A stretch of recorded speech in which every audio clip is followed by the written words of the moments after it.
Hello, everybody. Welcome to the Love Hour podcast. I am your host, Miss Kev on Stage, and I am joined by my husband and co-host, The Kev on Stage. The Love Hour podcast is a place where we talk about life, love, and the pursuit of happiness. Kevin and I are not experts, but we do share our experiences and revelations and all of those things. And we often have guests, expert guests, to help aid in our communication and knowledge in this space and to help you as well. And today we have a very special guest on, someone that I have been a fan of, listening to her podcast for the last few years, and that is none other than Dr. Laurie Ann Watson. Laurie Ann Watson up in this piece. I am so excited to have you here. She is a host of a podcast as well, yes. Foreplay Sex Radio. Foreplay Radio, Sex Therapy. I always mix it all the way together all the time. And Sex and Couples Therapy. And Couples Therapy. They have a retreat that they do every year. It's all of it. It's fantastic. You guys make sure that you guys check her out. But before we get too far into it, I will allow you the opportunity to introduce yourself to our audience if they're unfamiliar with you. Okay, so I am a certified sex therapist by ASECT. It's a national organization. And I'm a licensed marriage family therapist and a podcaster at Foreplay. I direct a center of about, I think we have 10 clinicians now in Raleigh, North Carolina, and Greensboro. So we have two areas that we work out of, and we're all sex therapists and couples therapists. And let's see, what else do? I teach at UNC Chapel Hill and Duke in their medical communities and their medical, all kinds of different branches of the medical community there, and all sorts of programs. And that's what I do. I am so excited. Go ahead, She's Kim. also going to be at the Raleigh show next week. Yes, I am. So if you buy tickets, the Thursday show is sold out. Wednesday still has tickets. Oh, that's so fun. Okay, yeah, perfect. so just want to throw the tour in there because I'll be promoting it. Yes. Thank you. Yes, we are Love I Champions. get to see Kevin. Yes, on stage. Kev on stage. Yeah. So I'm so excited for this episode, and the reason why is because obviously this pod, I try to have as many different varying perspectives on the podcast as possible and talk about multiple multiple things, but I can only talk from my experience, and my experience with Kevin and I and our dynamic is that I am the lower desire and Kev is the higher desire, and something that's really important to me is to shed light on high desire women. Good. To normalize that. That's right. And we're out there. Yes, and I wanted someone that had both. And I was literally the perfect person because you are a higher desire woman and an LMFT. So yes. I love when people have like the education and you have like the literal life experience to make sense of that with the research and education behind it. So I'm like, this is perfect. And it's going to be so great because I know the information that you're going to offer with these women it's just going to be phenomenal. So I'm like super excited, and I keep kissing this mic. I'm going to move it. Okay. Yeah, it's very gross. I did not like that at all. Gotta kiss other stuff. Okay. We're going to dive right in. Just a suggestion. Yeah, yes. Throwing it out. Right. It's Valentine's Day. Right? You get it on Valentine's Day.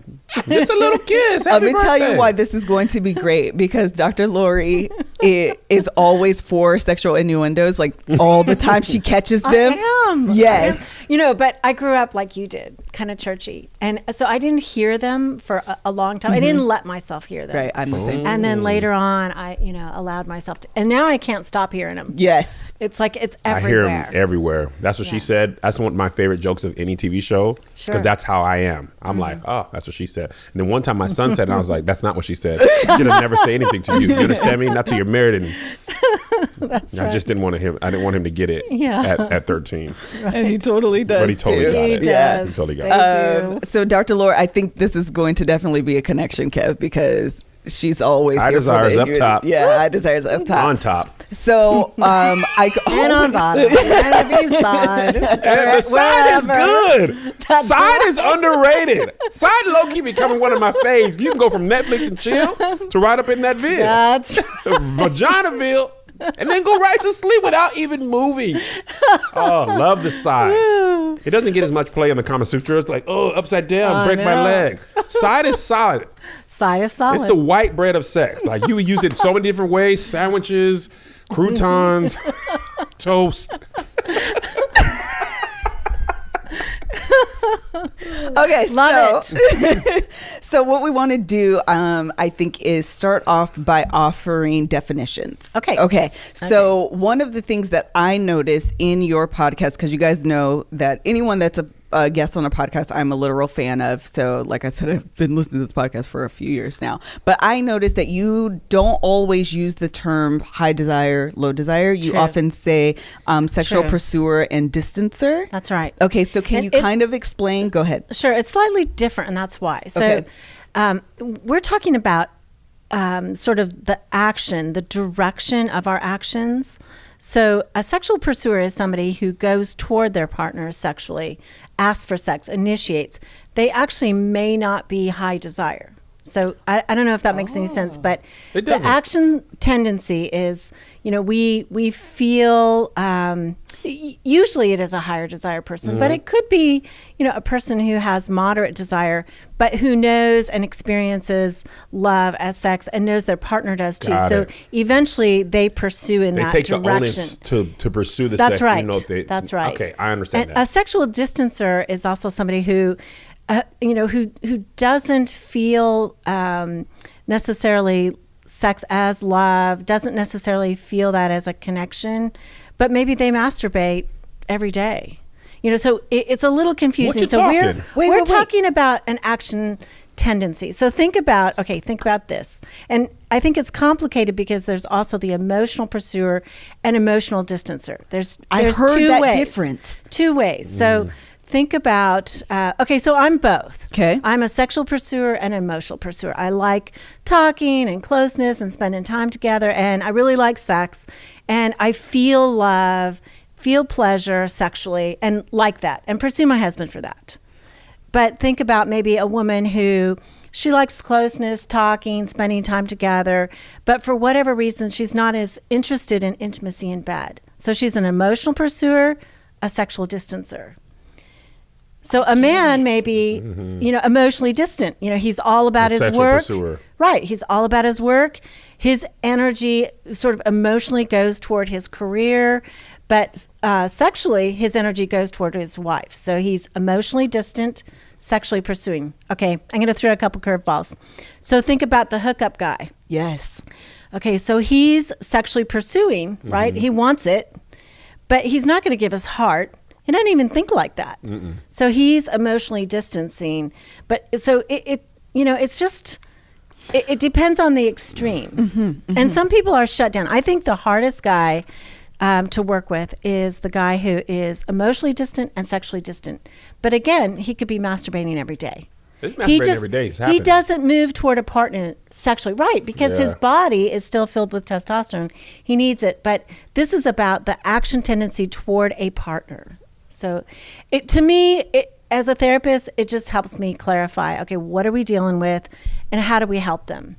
I really like the dive down into this because I think that we often, or at least in my mind, I've coupled those two things together automatically. So high desire is pursuer and emotion as well. But what you're actually saying is, how do you interpret love?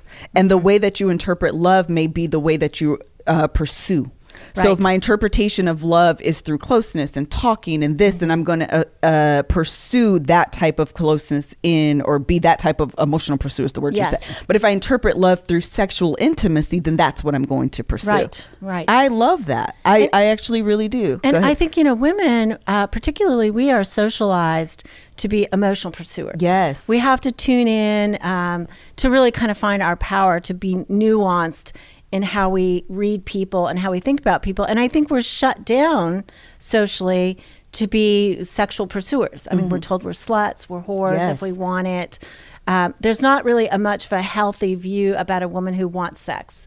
Either she's, promiscuous or something's wrong with her. And I mean, I do a blog. I get so much great feedback on my podcast, but I also write a blog for Psychology Today. And I'm just trash there all the time because people are saying there's no such thing as women pursuers. There's no such thing as women sexual pursuers.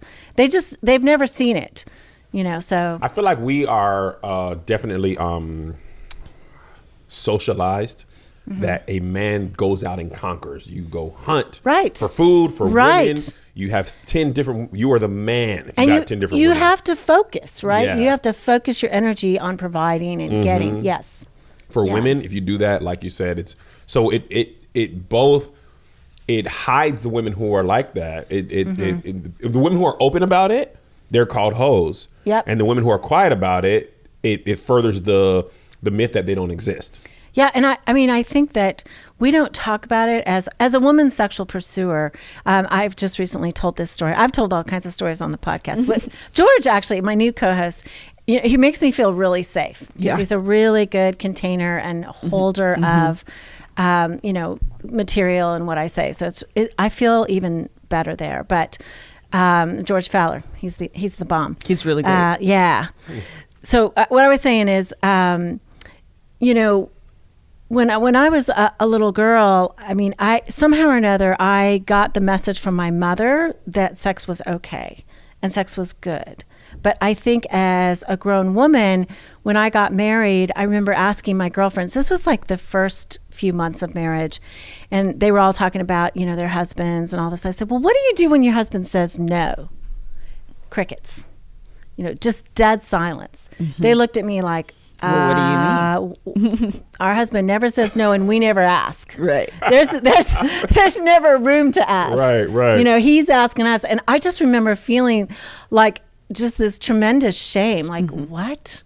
I felt so embarrassed, and that's why we don't talk about it. That's why you don't hear about it. Yep. Is because the high desire woman is not going to chime in at the cocktail party when all the other women are saying, "Oh, my guy's pawing me. He's all over me," and we're not going to say, "Oh, mine's not." Nope. Because you feel like, what does that mean? I'm unattractive. Yes. I'm not desirable. I'm not wanted. And so all that, the logical way you make sense of it is that there's something wrong with me. Right. Yep. Yeah. So you're not going to talk about that. So that's why you don't hear about it. Oh my gosh. I want to come back on this point really quickly, but we've run I want to come too. several laps around this already, and running is important, but you need to do that with great shoes. So I want to tell you about Rothy's. I was running errands all weekend, Melissa. I've been running errands since like Saturday, probably, like playing chauffeur with the kids. On Sunday, I did some things. Yesterday, I did even more things. I did the most yesterday, and literally I did them in my Rothy's. I did all every day this weekend through yesterday. I wore my Rothy's because they are comfortable and stylish. And even when I'm running errands, you look a little bit kind of want to be cute. Although yesterday I was looking amazing, broke, busted, and disgusted. But my shoes were on point though. You know what's interesting? Yesterday you said, usually when you don't wear your Rothy's, you're saying, oh, my whole body hurts, but my feet are really killing me. Yes. Yesterday you didn't say my feet didn't hurt. You were saying, I'm sore in my shoulders. My shoulders do hurt. You never said your feet hurt. My feet did not hurt, and I've literally...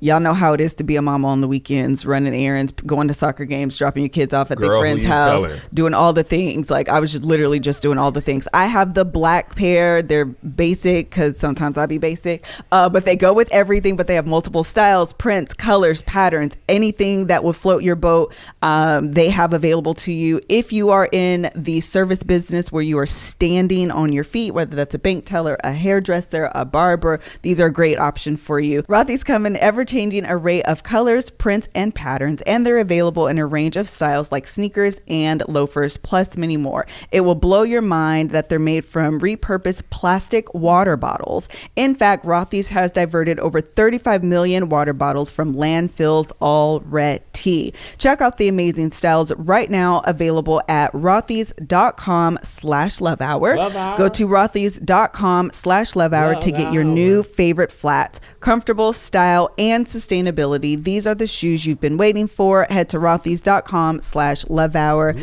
Thank you guys so much for supporting our sponsors, because of course that allows us to bring free content to you. So thank you guys so much. Okay, so I want to come back on this like rejection and what is wrong with me. One question that comes up quite often, and I kind of want to do a little bit of a deep dive, is talking about the rejection that a woman feels when she is the sexual pursuer, as opposed to the rejection a man may feel, like where there is, again, crossover, like some of the rejection that both a man and a woman would feel, and then maybe if there is a difference because women, we may feel things differently or interpret things different. I'm not quite sure, but maybe we can go into that. Sure. I mean, I think asking for your partner to be sexual with you is really the most vulnerable thing in the world. It's like vulnerable. So primitive, right? It's like, touch me, baby, in the way that makes me feel good. I mean, it's just so. Can I please put this inside of your body for a little bit? Yeah. Or can you put it inside my body for a little bit? You know, I mean, it's tough. Hey, put that in my body. All right. Well, can I just finish the game? No, you put it in my body now. I want that in here. Right. Exactly. It's so vulnerable. So I think, man or woman, it's a vulnerable ask. But I think men, y'all got company. You know, I mean, there's other men who will sympathize with you and say, "Are you getting some?" He ain't getting none, Jack. I tried for 3 days in a row. I ain't had something. Oh wait, that's right. But I can see how women don't be feeling like that, right? Because we don't have company. We don't talk about it. The shame, silences us, and so I think there's a sense of being all alone in it that adds to the feeling of rejection.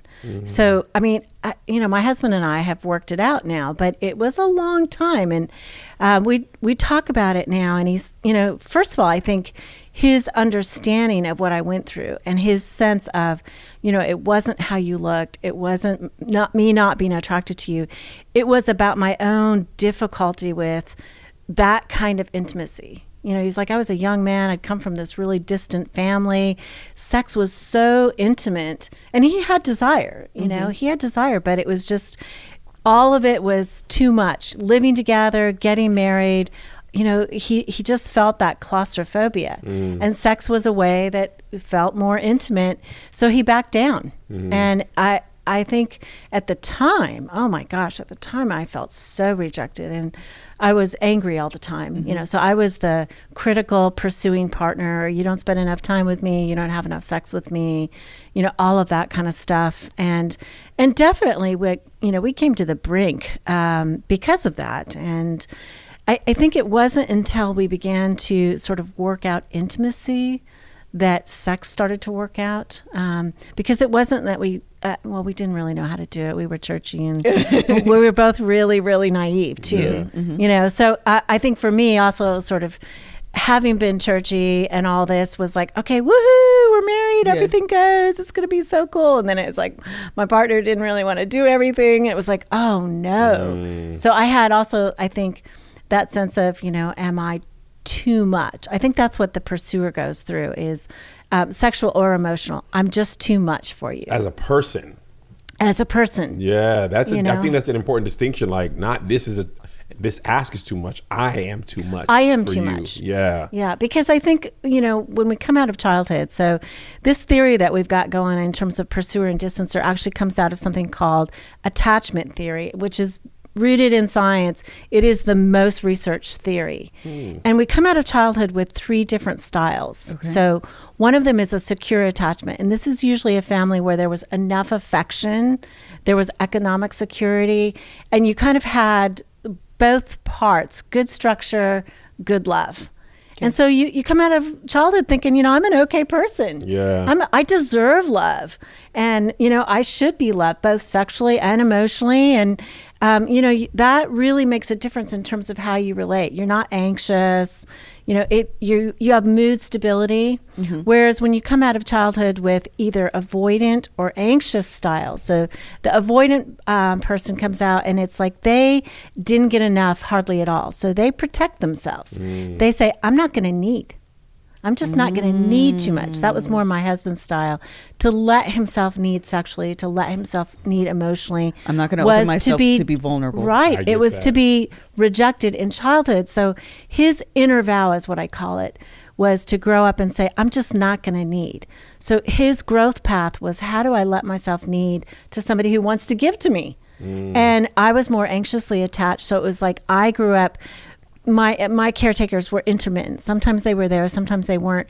So I just didn't know. I was always like anxious. You know, is it safe to need? Do I need to back up and take care of myself? Do I need to be independent?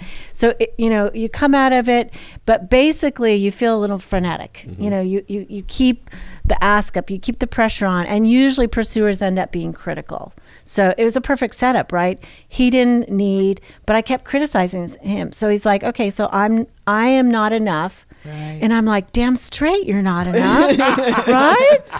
Right. And that's what I'm feeling, because I'm feeling abandoned. Right. And I'm feeling like not given to, and oh my God, you know, I'm in this for life. What are we going to do? And so all the messages he got were, you know, I'm failing you. I'm being rejected because I'm not good enough. I can see that. And mine was like, I'm being deprived. My needs are never going to be too much. I'm not a very good person because I demand too much. You know, so this setup is an emotional problem in most marriages. I mean, to some degree or another, we go through that. Yeah. But I definitely went through that. Do you have a question? No. So my question is, they're saying that you're so open, and I'm like, this is why I love you so much. Like, honestly, I appreciate all I'm getting more open. I mean, I've told the whole world now that I masturbate. Like, last episode was on masturbation, and I'd never talked about it really openly before. And George was asking me, and I told this story about how when I was like in my 20s, I was in a dentist chair and I had to be put under, and my big fear was I was gonna like come out of anesthesia and tell the dentist that I masturbated. That was my big confession.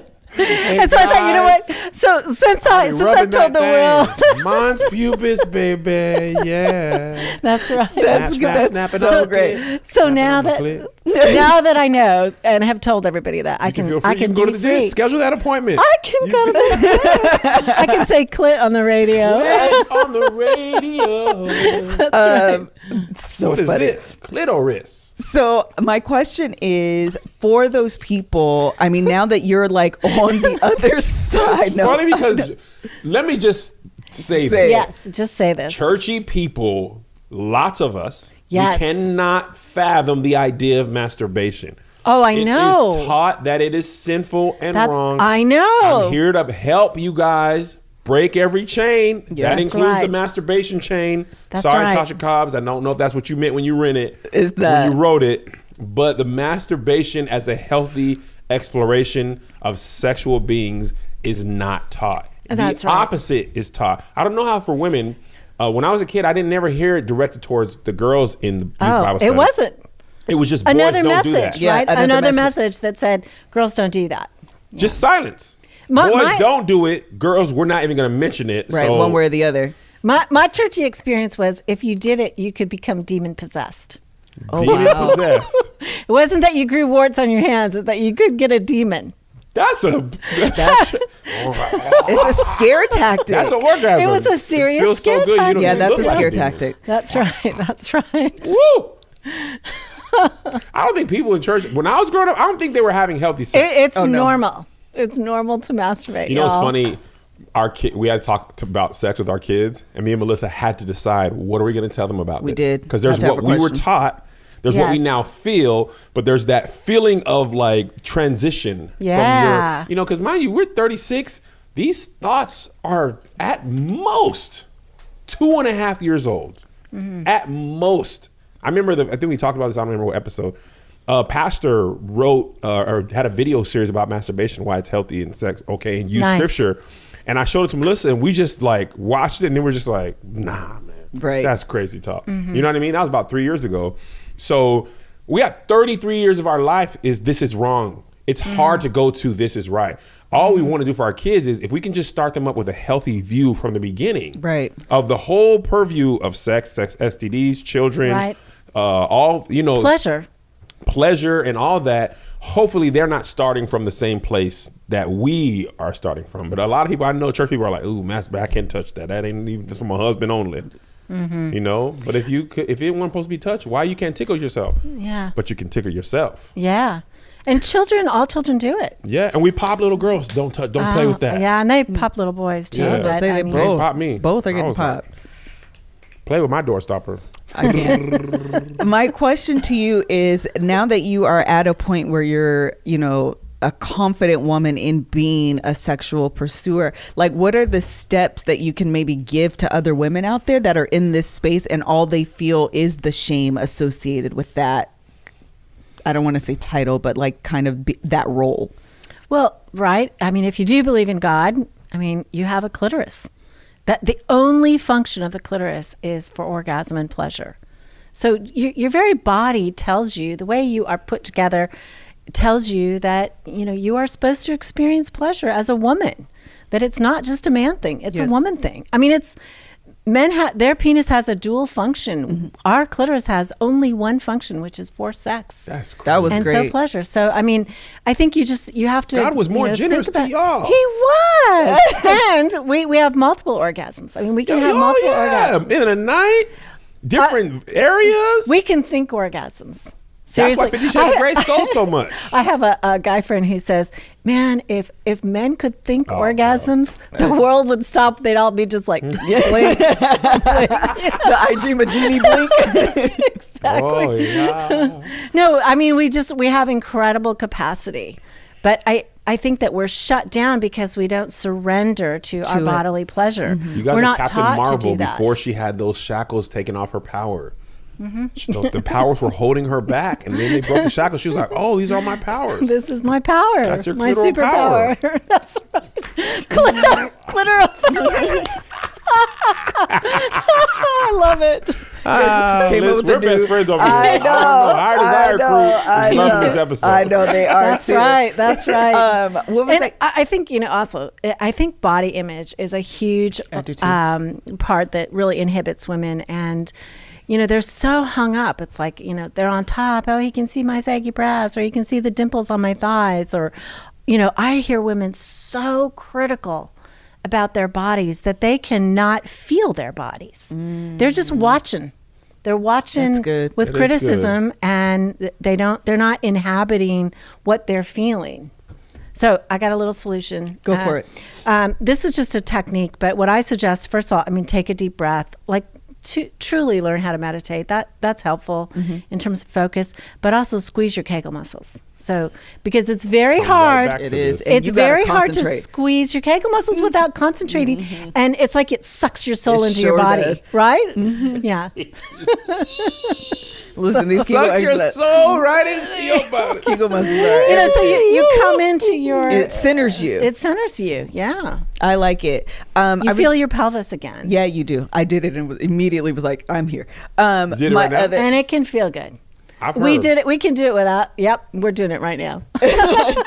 Everyone in the audience It's is been doing enough it. episode. Everybody finna go to the house before the kids get out of school.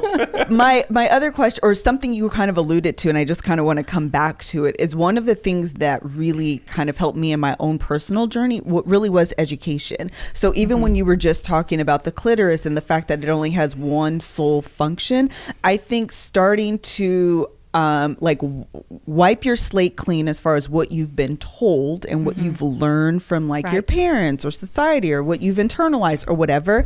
Educating yourself about your own body, I think, is one of the most empowering things you can do for yourself in any capacity, but specifically when you're talking about your own sexual well-being, education is a very powerful tool. Yeah, because we have childhood messages that are wrong. Exactly. Childhood messages that tell us our genitals stink, that we're dirty, all those things. So another quick trick that I suggest, and this, my girlfriends tease me and they're like, you actually tell women to do this. I said, I do. So what I want women to do who grow up thinking that somehow or another down there is bad and dirty, I'm like, okay, every time you go to the bathroom, I want you to smell your underwear, because you actually don't smell bad. They have conditioned themselves to say this smells bad. And eventually, of course, I'm going to want them to taste themselves. Because it's like, What you talking, Dr. Watson? Taste himself? yes. Pure. Because first of all, I think women are pretty tasteless. Usually, after oral 32 sex, flavors. a woman tastes herself with the bacteria from a man's mouth, and that tastes different than she tastes. Hold it. I got it. Right? I got lost. Okay, so women like say, I don't ever want to taste myself after he's gone down on me. Because that's the tongue bacteria. Yeah, right. Got it. Okay. Mouth bacteria mingled, that tastes different than what he's tasting. Got it. And so I want her to taste herself directly, just to see. What does the taste test for? The taste test, because she's convinced that she doesn't taste good. And so I'm like, okay, is that really true? You like pretty tasteless. Okay, so my mind's a little bit blown right now, but I'm going to tell you why. Am I going too much? No. I'm all for the taste. No. I actually, some people don't like their boundaries to be like pressed. I actually do like my boundaries to be pressed because it just helps me grow. And I like to grow. So, but I'm going to tell you, so my hesitation in this is simply because I'm like, I don't know. But what I like about it is that you are right. Yeah. The fact of the matter is I have internalized ideas about what I smell like, what I taste like. I can't do this, I can't do that because you know what I mean? So I have my own kind of things that I hold on to. So really a great way to like break through is to do it yourself. Mm-hmm. Yes. So I'm not mad at work. I'm not mad. Yeah, it's doing the work. So I'm not mad at it, but I'm also just kind of like, I don't know. I'm scared. This is my coochie. I don't know. Yeah. And men, frankly, I think men should taste their semen. No. They need to know what double they taste. standard. No, she didn't say taste your orgasm. She just said taste your V fluid. She did say taste. No, vaginal fluid. That's a V fluid. Right. And men should taste their fluid too. Right. I mean, it's all. What you talking? I don't drink enough water for that. I've been having too much Dr. Pepper. I could probably taste like battery acid. No, it doesn't. A little base. I'm about to taste myself tonight. She just talked about the pH scales. Yeah. It is. Alkaline water. I really haven't been drinking no soda. I be heavy on the alkaline. That's good. I probably taste Much amazing. better Alkaline semen probably tastes rich. I'll taste it if you taste it. We should taste each other. I would smell. I'm actually not against all smelling. about that. I think smelling is totally fine. I think that's actually like I would be down for that. And women taste different like throughout their month. I've heard that. So sometimes it's like heavier, musky. Sometimes it's completely like odorless. Yeah. So it's all good though. As long as you don't have an infection, you're good. I'm going to tell you what else is really great. Girlfriend, you smell good. I love that. I'm here for it. I'll tell you what else is really great. Having a great bra, because while you're tasting yourself, the least you could do is have perky boobs as well. So I want to tell you about Third Love. You guys know how I feel about Third Love. You guys are supporting Third Love. Every review I've ever gotten from a woman that's bought a Third Love bra has loved them. But I know you guys are supporting because they sent me all the other bras I bought. Okay, don't be twisted. But they did send me a new bra, and I got the new one. I should have looked up the name, but it's the one that kind of has the V cut. So if you're wearing a low cut shirt, your bra doesn't poke through or peek through on your shirt, like through the low cutness. Okay. And I actually really like it. I have been wearing their bras nonstop. You guys know this. They have nude colors for all skin tones from the lightest to the darkest, what I actually really, really, really enjoy because diversity is a thing. And so I'm always happy for people that can represent from the low or from the very light to the very dark. They have over 80 bra sizes. They have their signature half sizes. You go online, you take their Fit Finders test. After you do it, they do a suggestion because like most of us are out here wearing the wrong size bra. That's why our shoulders hurt. That's why our backs hurt. That's why our bras are not high and lifted up. And these are the things that we need in our lives. Third Love knows that there's a perfect bra for everyone. So right now they're offering my listeners 15% off your first order. Go to thirdlove.com/lovehour right now to find your perfect fitting bra and get 15% off your first purchase. In my last pictures that we just posted on Instagram, you guys were talking about my arms and how they are like Michelle Obama, Angela Bassett cut. Oh, yeah. If you guys want these arms, I'm trying to tell you what you need to do, and that is join Open Fit. Going to the gym is hard. Don't nobody got time for that. We are busy women. We got things to do and kids to pick up. So being able to turn roll out of bed, turn on the TV, and start working out from the convenience of your own home in your living room in as little as 10 minutes a day is the way to go for the busy modern woman. Sculpt your body in the convenience of your own home. No longer worry about others watching you work out or feel the pressure to keep up with your peers at the gym. OpenFit brings the gym to you and is great for all fitness levels. OpenFit has changed the way we work out. Kevin works out by texting and you can join right now by texting my code LOVE to 505050. You can join us on our fitness journey, personalized just for you. Right now during the OpenFit 14-day challenge, my listeners get a special extended 14-day free trial membership to OpenFit when you text LOVE, that's LOVE, to 505050. You will get full access to OpenFit, all the workout and nutrition information totally free. Again, just text love. Bless you. Excuse me. You're welcome. Or yes, bless you. I was going to say you're welcome. Again, just text love. That's LOVE to 505050. Standard message and data rates may apply. All right. So after you've completed the taste test, which I don't think this is a bad idea. Are you willing to do it? Yeah, I don't know about all that. Being able to say it's not a bad idea and Melissa do it. Are you really going to do it? Absolutely. You know what? I thought I was freaky. You said that. I was like, oh, Dr. Watson, I'm hideous. But listen, I'm all about it. I don't know what's going to be done there. It creates flexibility, right? Because then you can have oral sex at different times after you've had intercourse. Then the guy's not freaked out by tasting himself. Oh, I got you. You can kiss after, he's gone down on her and she's not freaked out. I mean, it's good. It's a lot of flexibility. I think what you're saying is it's get out of your head. It's in your head. There's a sex tastes, sex smells. I mean, it is reinterpreting that as sexual instead of stinky or bad. I mean, I think we've just heard these messages that are wrong. Yeah. And so our brain associates the smell that is natural with bad and stinky or, That is a good point. That's great. So only ultra clean becomes clean. Your natural state is not clean enough for sex. Right. I don't like it when my husband uses mouthwash before we have sex. I mean, I want to taste him. I don't want to... I hate it. Like after dinner, I'd rather taste wine on his breath than, mouthwash. Or, Yeah, get in. Although maybe after the gym, the shower is really good. Yeah. Oh, wait, you there should are tell certain us things. Okay, you gave us a tip before we started about after the gym. Great sex happens after the 30 minutes after yes. the gym. Okay, Before say it again. So after exercise, basically that 30-minute window, you are more easily aroused. Your body is basically warmed up, right? It's revved up. And so everything works better. I'm learning a lot. I didn't think I was going to learn this much from this episode because I'm not the target person, target market for this as a higher desire woman. I'm not a higher desire woman, but I'm learning a lot. I am a higher desire though.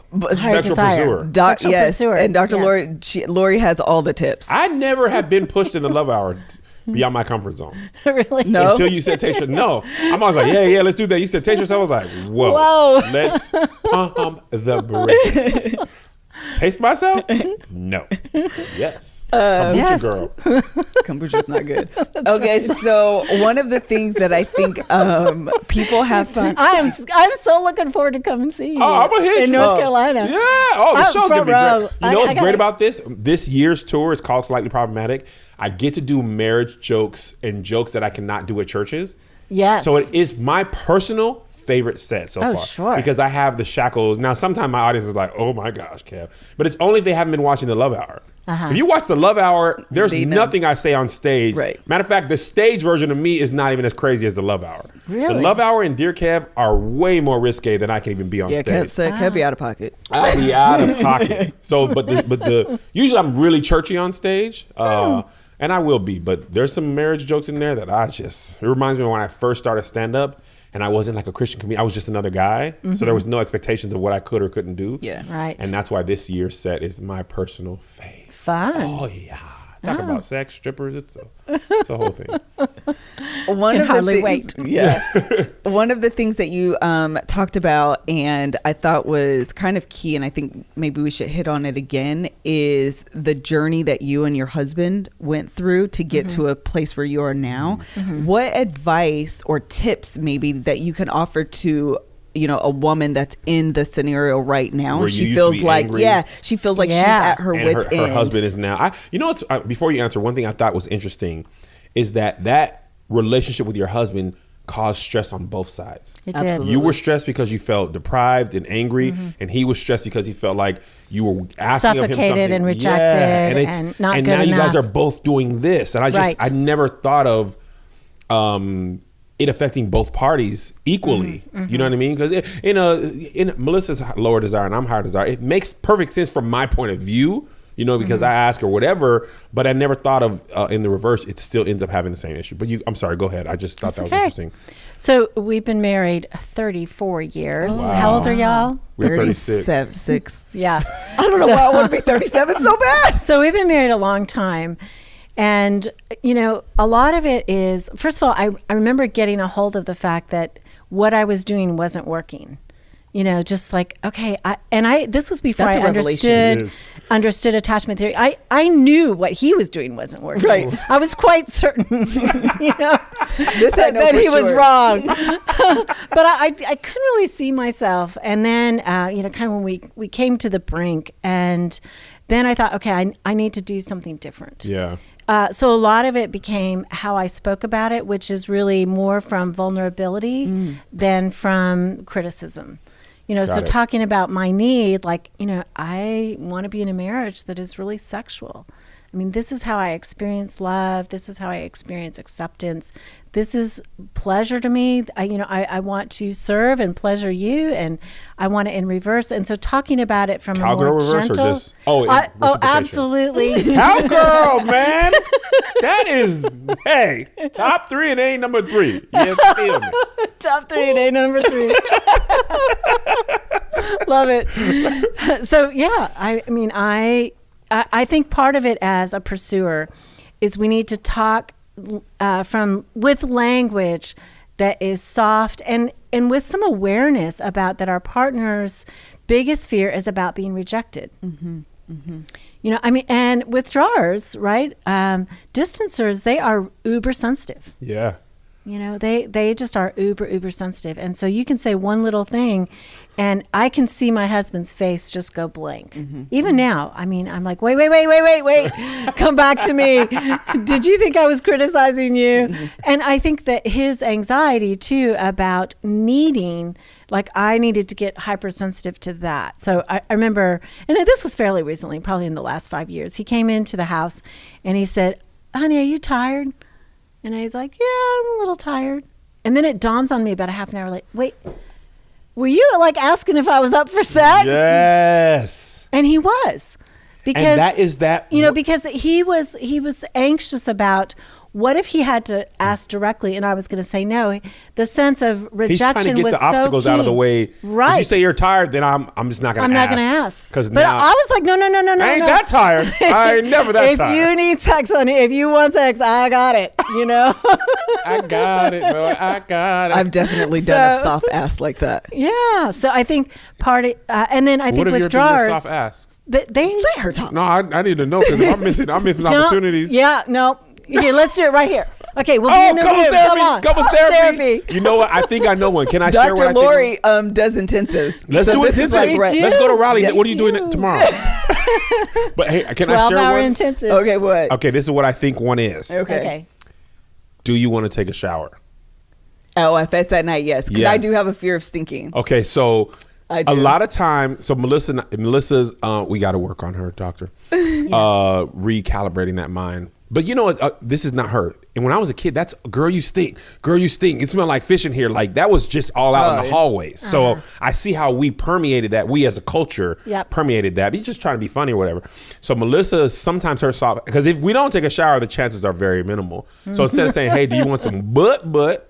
She said, hey, do you want to take a shower? Because last night was an example. I was tired, right? I said, I'm going to bed. She's like, are you showering first? I was like, absolutely, I am. I am not that tired. I'm not that tired. And I'm talking about, I woke up at 3 a.m. from Oakland, came here and shot for like 8 hours. I was exhausted. But understanding what she's really saying, we've actually never had this conversation out loud. I'm realizing it now. Yeah, because this is why I like the Love Hour as a listener.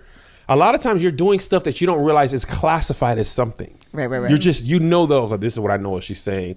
Or I'm asking her, do you want to take a shower? And she'll be like, I'm just going to get in bed. I'm like, well, hey, I ain't taking no shower either. You know what I mean? So I think understanding what the subtext of your relationship is so important, because we're humans. Like in movies and writing, they teach you writing about subtext. People very rarely come out and ask straightforward questions of their request. Right. And even pursuers who are critical. I'm a pursuer. But they're not necessarily saying it from a vulnerable heart. Right. They're not. They're saying, you don't give it to me enough. You don't seem to always be up for it. Versus, you know what? This is the way I get fed. This is the way I feel the deepest connection. Yeah, that's vulnerability. It's absolutely. Like, and I mean, that just talking about it, sexy. That's why it's hard to say. But wait, can we like land on this a little bit?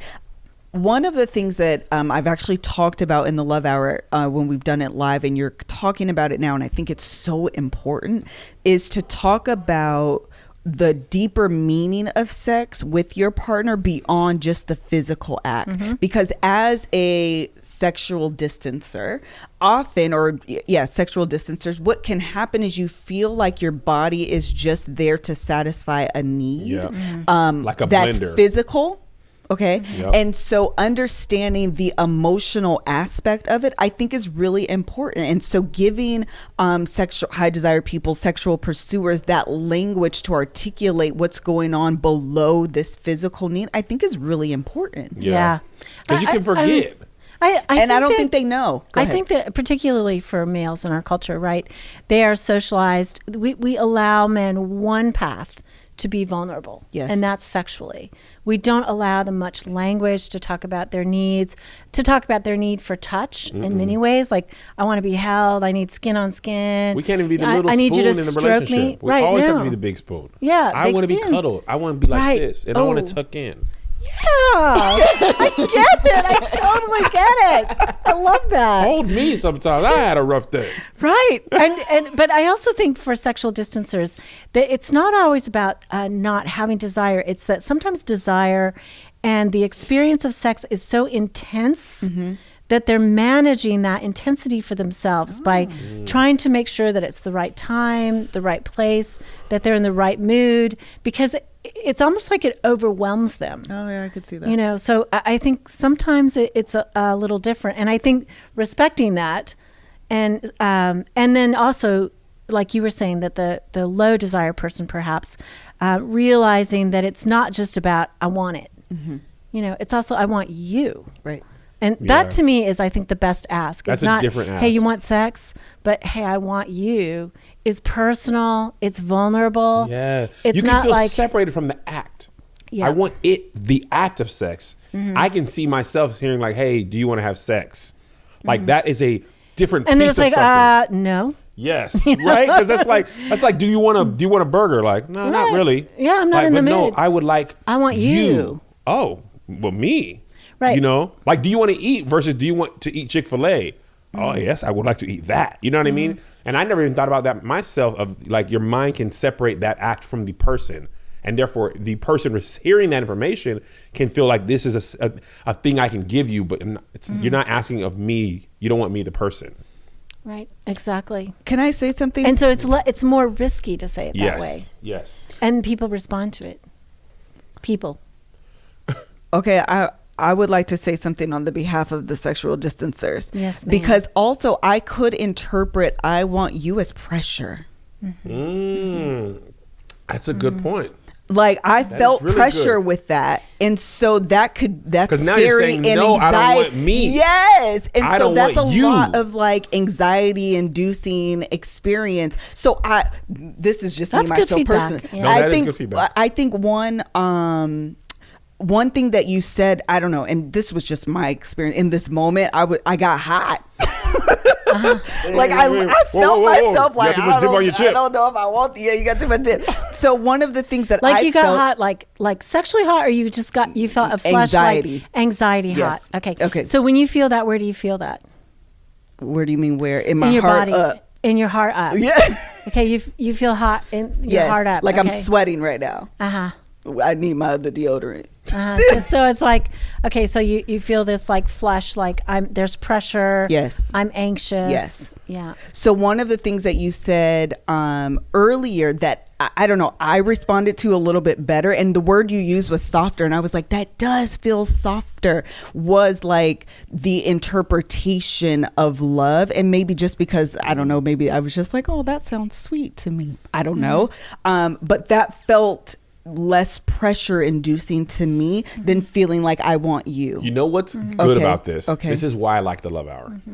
Tell us why you like your own show. It's a great show. You are giving advice, right? In general, this work for you or for clients and things. But what Melissa's hearing is that phrasing doesn't work for me. That's but right. here's what phrasing does work for me, and that's what I want the listeners to get. Like That's like it's good not a communication, verbatim, right? Yeah, because that's good information, but then you have to apply it to my relationship. Do you, my wife, does this question, does it elicit a work for response? you? Yes. And I think the other thing too, as a pursuer, we need to take no.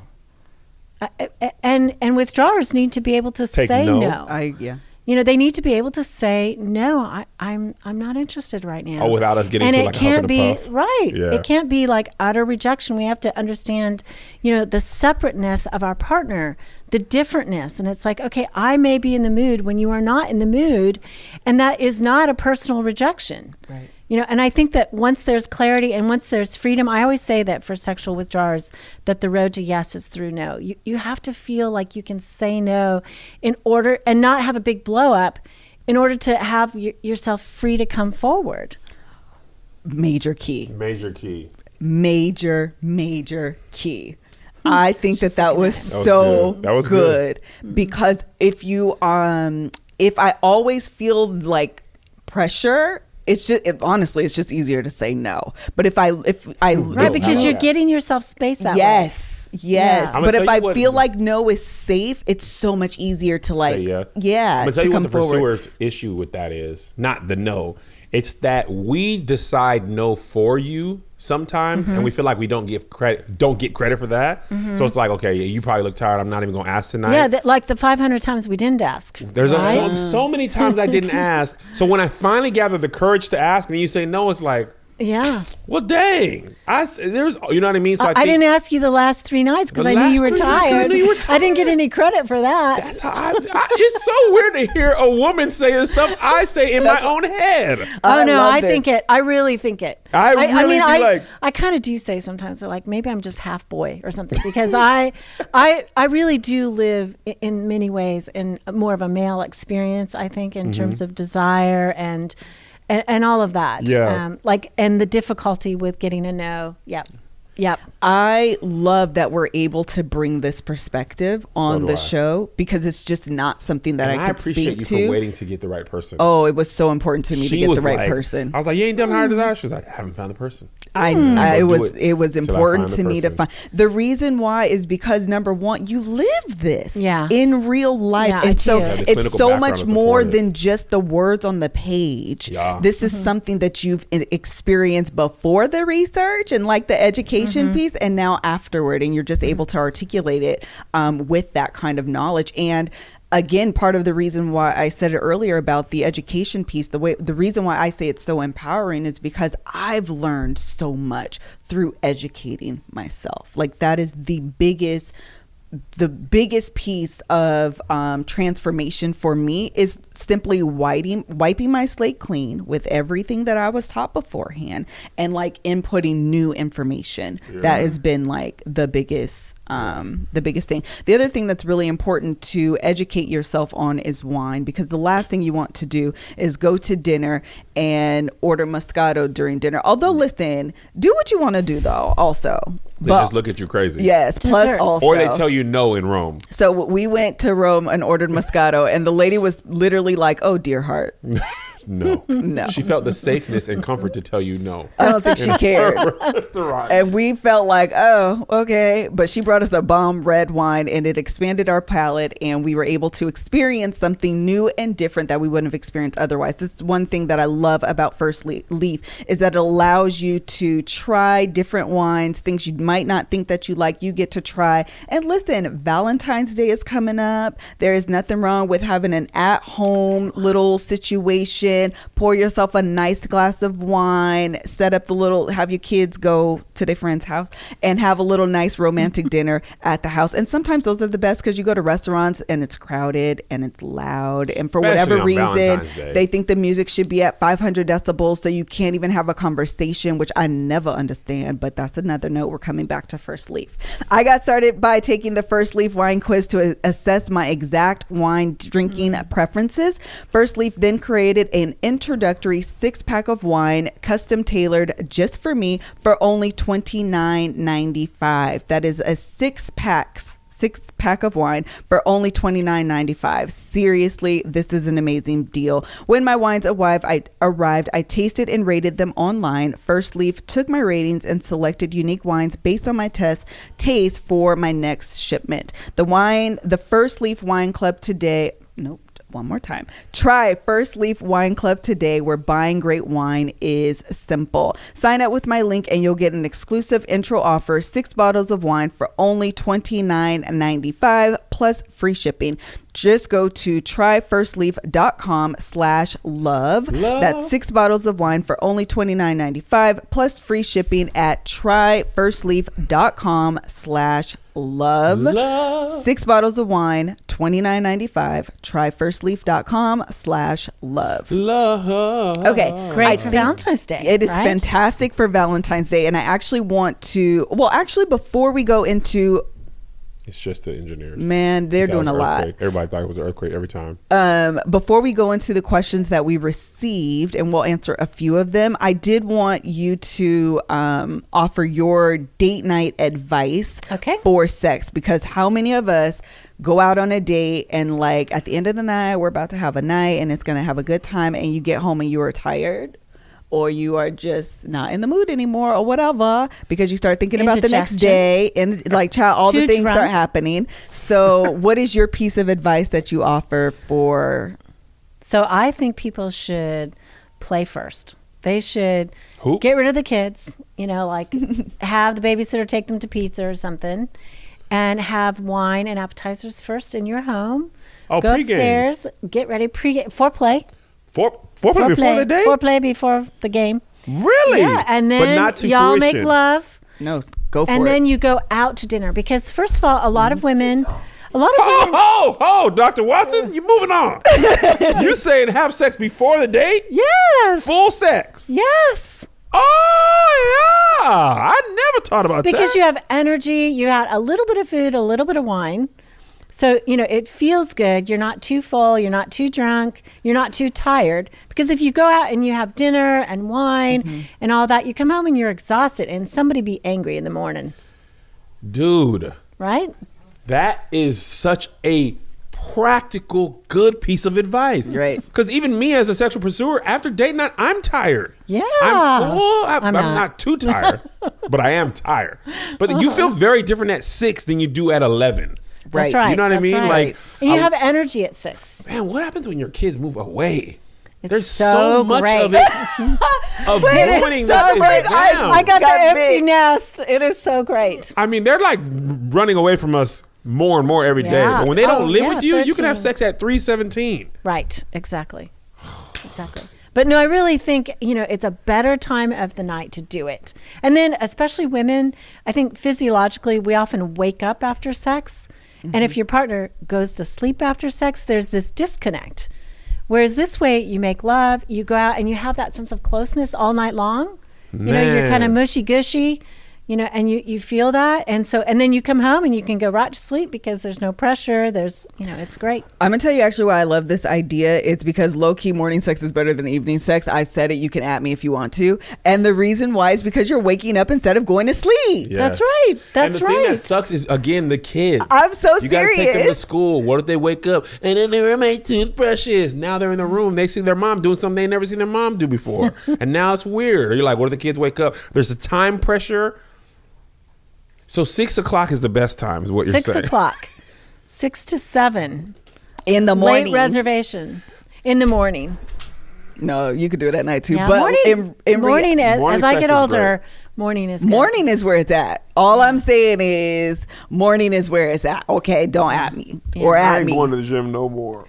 Because I'll be going to the gym in the morning. That'll be messing up my sets.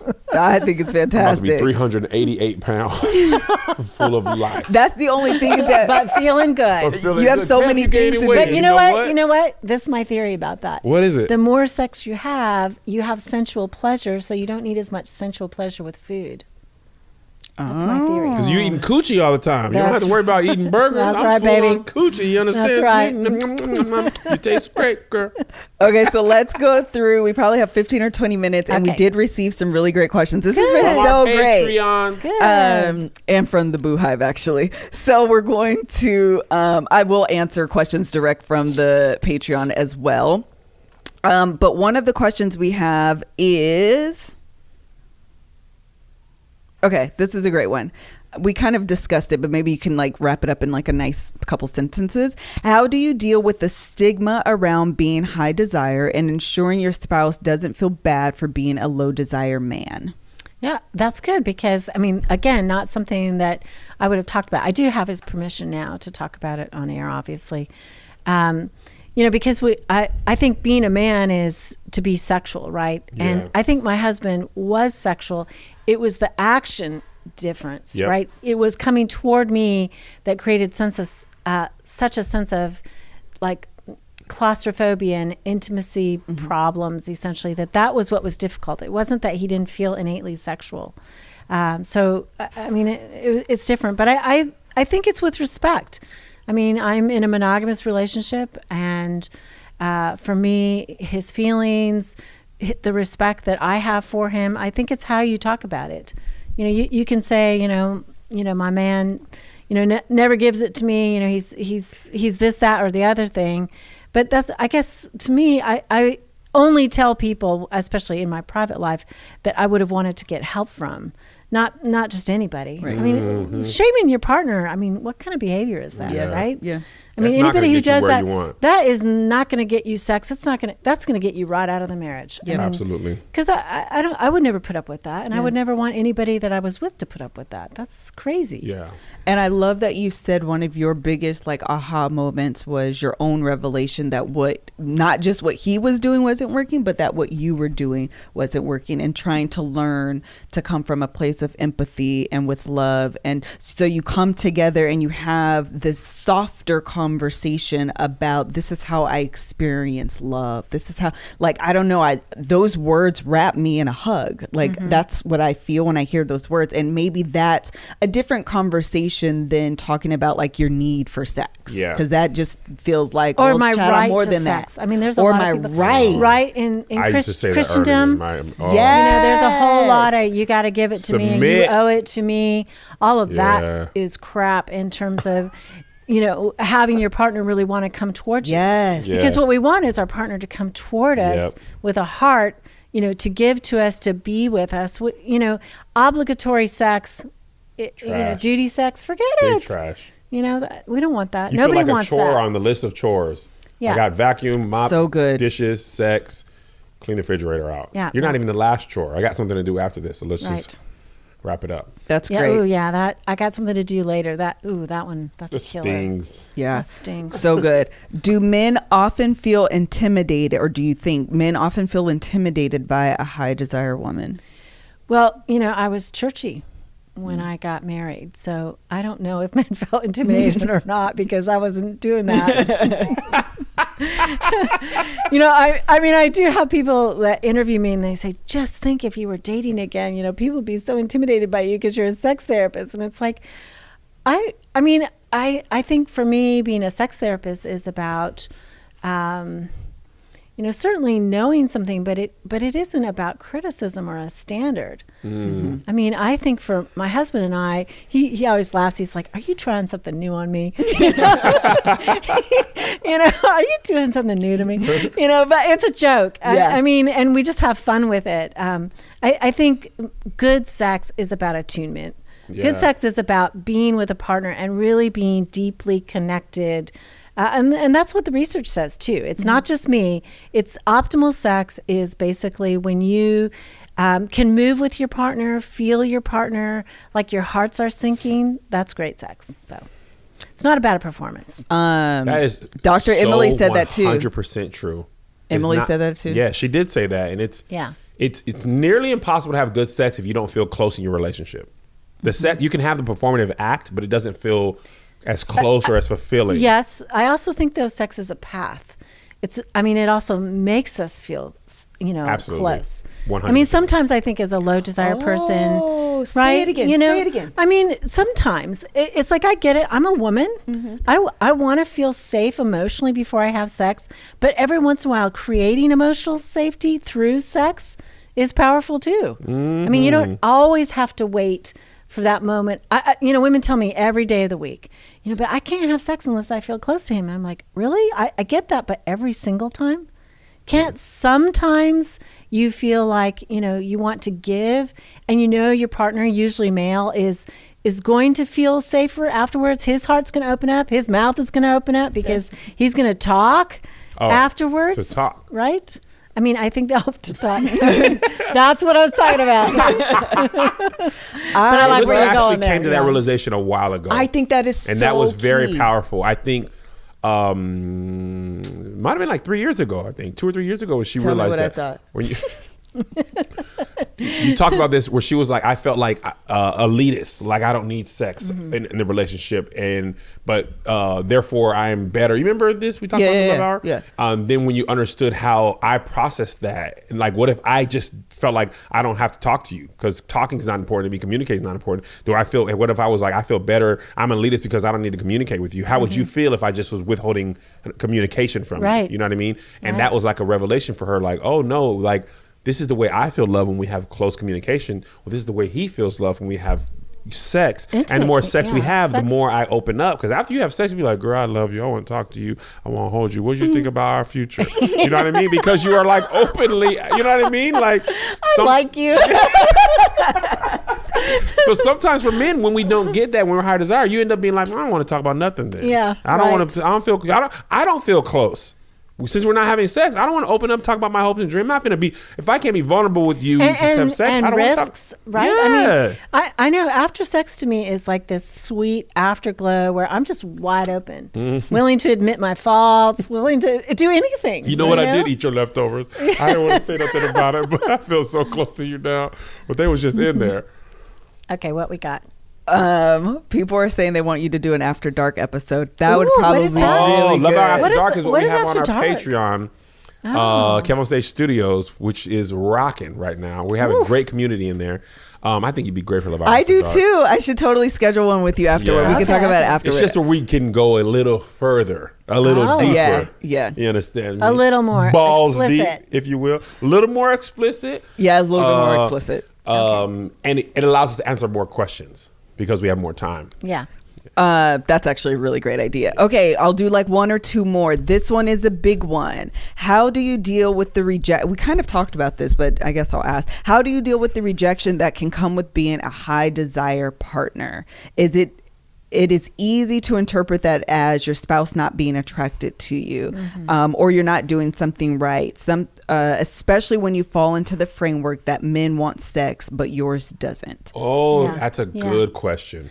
Yeah, I mean, I would say, frankly, I struggled with that for many years, thinking, okay, what's wrong with me? I'm too fat. I'm too this, whatever. I think as I became more of a secure person, I did my own work, and did my own work in therapy. Don't ever trust a therapist who hadn't gone to therapy. That's crazy. Yeah. Major key. Yeah, really. You should go to therapy. You gotta do your own work so you can separate your stuff from your patient's stuff. But I think that, like what I talked about, I didn't come from a childhood where I had secure attachment. So I was kind of subject to all kinds of things in my relationships, not just my marriage, but in all my relationships. Yeah. And so I think as I became more secure, I began to think, okay, this isn't all about me. This is also about his stuff and his difficulties. And that separateness really helped me. I will say my third baby too helped me. I was like in the worst shape of my life, but I had a natural childbirth, and I'm not about that necessarily, but it was a very powerful experience for me, and I had renewed respect for my body. You know, and strength training. It's like I feel like I have respect for my body, and so I think part of that helped. It's like, okay, it's not just about the body. It's about something in the space between us. And, you know, fortunately, my husband did his own work, and we were able to talk about that. I think probably more than anything in the world, that kind of therapy where you investigate your internal beliefs, like what you tell yourself, that really becomes helpful in terms of dealing with that rejection. You know, it's not about me. I want to actually do a podcast episode called "The Space Between Us," and you just said that. Yes, and, because sex is between us. Sex is not just in one body. It isn't in the low desire person or in the high desire person. Desire is shared. It's how we relate. You know, even people like good. who do. You know, treat all kinds of stuff, but like vaginismus, which is the woman's vagina shuts down and cannot allow penetration. And you think, well, clearly it's her problem, right? Yeah, but when I treat the couple, as soon as I get her able to allow penetration, then he becomes impotent. He gets ED. It is crazy, but sex is between us. Wow. So, yeah. that was good. Be good indeed. Okay, last question from this. Joshua, how much time do we have? We are muted. We just started. Come just on, you started. guys. Okay. We got lots of questions. I know we do. So, last question on this, and I'll go to the live Okay. questions. How can you, or do you ever find fulfillment with having just one partner as a high desire person? I just want to say I get this Dear Kev question all the time from higher desire women. I never answer because I don't know how to make a joke of it. And it seems too serious to make fun of. But it's like, my husband won't have sex with me. I don't know what to do. Should I just get a side dude? I get that question all the time. Yeah, and I mean, I think some people do that. My commitment is to monogamy, so that's my lifestyle choice. I think there are certainly people who open up their marriages and do that. I think integrity demands that you talk about it and decide together. You know, I like that. Integrity demands. you know, so. That's a good way to say what my personal beliefs are, but that might not be your relationship thing. Yeah, But I'm not going to tell anybody how they ought to manage their lives. I would say that, you know, if you don't do it with integrity, you're going to destroy relationship. Yeah. Even people who have open relationships can still feel that their the parameters of their open relationship were violated. Absolutely. And it feels the same as cheating. And the thing about open relationships, so this is my bias, but you know, it's complicated. Like my husband says, God, one woman is just plenty enough of a complication. I don't know how people do it. Multiple women. It's like, because we're talking about sexual pursuit and emotional pursuit and withdrawal, and on multiple fronts, it's like, man, you're keeping a lot of balls in the air there, so to speak. You're going to keep balls in your mouth. You can't fit them off. You're trying to catch them in the air. That's balls a lot. in your mouth. Right. Balls everywhere. Exactly. Okay, this is a live question. What potential issues do you see when both people are high desire and sexual pursuers? Nothing. I was about to say that'd be great. Are you kidding? That's the fantasy of every sexual pursuer, is to That want doesn't to play happen often, sexual. does it? It really doesn't, because something happens in between us, even in securely attached people who find each other. One is slightly more distant than the other in some way. So Got I it. mean, I think when we're first together with a partner, oftentimes it just feels very fluid, you know, that we are, you know, absolutely in bed all the time. But then, you know, you got to go to work and raise children and, you know, get up. And I mean, so there's difficulties that happen in a longer relationship that impact that. But I think that's the fantasy. You know, I will say, though, I do know people who have a lot of sex. And sex is not where they fight out this power struggle. I see one couple, and they literally have sex and have for 20 years twice a day. Oh, wow. They wake Every up day? that every day. They wake up that way and they go to bed that day. I'm like, man, that's amazing. But they just, Wow. they're both made that way, but they got other issues. I mean, we're Right. going to find out sort of the issues Got it, yeah. of pursuit and distance somewhere, but they don't do it on the sexual field. Wow. So Okay, this question is: does sexual trauma have a greater effect on a low desire person? I will say this for that question. I think on the 20th, which might be next week actually, I am going to be talking to a trauma specialist. I don't know if that's Good. the right word. TS? About how sexual trauma impacts romantic relationships. So stay tuned to Good. that. That's going to be a great episode. good, and you need But- to do a whole segment on that. So it depends on when the sexual trauma happens, and sexual trauma. If you've been traumatized in childhood, you can hardly come out of childhood with that without being insecurely attached. So when we're young and we're violated, right? I mean, it's going to change our experience of life forever until we get healing. Mm-hmm. Yeah. And I do believe there is healing and you can be fully recovered. But let's say you have a good childhood and a stranger, God forbid, rapes you, and everybody around you says it wasn't your fault and you're handled sensitively by the police. Do police handle anybody sensitively? I don't But it's like some of them do, but there's support for you. You may come out of that and be able to recover much more quickly. Yeah. So I think some of it is the age, and it depends on your existing attachment style.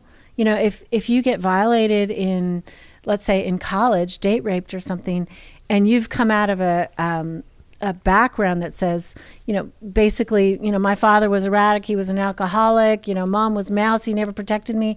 I mean, yeah, you're not going to be able to fully enter Right. sexuality. Yeah, that so, makes sense. but I can hardly wait to hear what's happening next week, because I would say really important, very healable. You can be well. You can then again, have sexuality as a gift to you. So do that. Have Do that work. sexuality as a gift back to you. That Yeah, was good. back to yourself. Very good. Yeah, that was good. Okay, do we have any other questions here? Kevin, do you have any questions? I'm tasting tonight.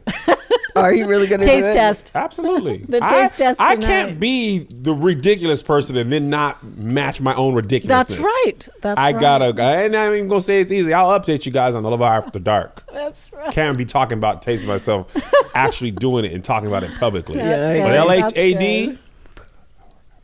LHAD, oh, you'll know about the taste test. Oh yeah. I think that's it. Did you have anything you wanted to share? I'm trying to see if there's questions come. Oh, whoa, hold on. But also, Doughboy has to go somewhere, so Okay. we have to respect his time. Okay, there's nothing there. There was like a ton of updates, but I think that was it.